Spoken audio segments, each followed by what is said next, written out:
ang awa ng Diyos sa Israel. Ang tanong ko ngayon, itinakwil na ba ng Diyos ang mga taong pinili niya? Aba hindi. Ako mismo ay isang Israelita, mula sa lahi ni Abraham at kabilang sa lahi ni Benjamin.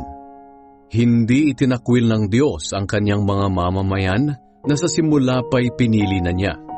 Hindi niyo ba natatandaan ang sinasabi sa kasulatan nang ireklamo ni Propeta Elias sa Diyos ang mga Israelita? Ang sabi ni Elias, Panginoon, pinatay po nila ang inyong mga propeta at winasak ang inyong mga altar. Ako na lang po ang natitira at gusto pa nila akong patayin. Pero ano ang isinagot sa kanya ng Diyos? Nagtira ako ng 7,000 Israelitang hindi sumasamba sa Diyos-Diyosang si Baal. Ganyan din ngayon. May mga natitira pang mga Israelita na tapat sa Diyos na pinili niya dahil sa kanyang biyaya.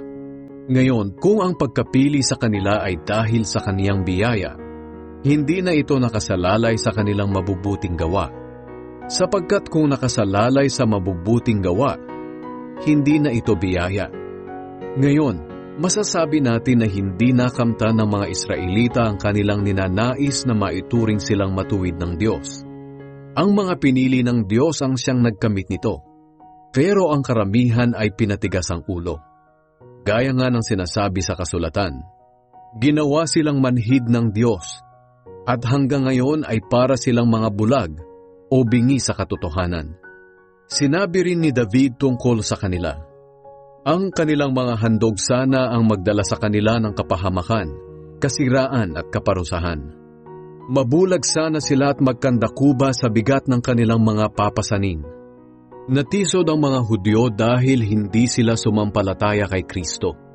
Ibig bang sabihin, tuluyan na silang mapapahamak? Hindi. Pero dahil sa paglabag nila, nabigyan ng pagkakataon ng mga hindi Hudyo na maligtas.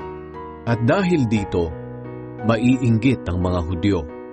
Ngayon, kung ang paglabag at pagkabigong ito ng mga Hudyo ay nagdulot ng malaking pagpapala sa mga hindi Hudyo sa buong mundo, gaano pa kaya kalaki ang pagpapalang maidudulot kung makumpleto na ang buong bilang ng mga Hudyo na sasampalataya kay Kristo?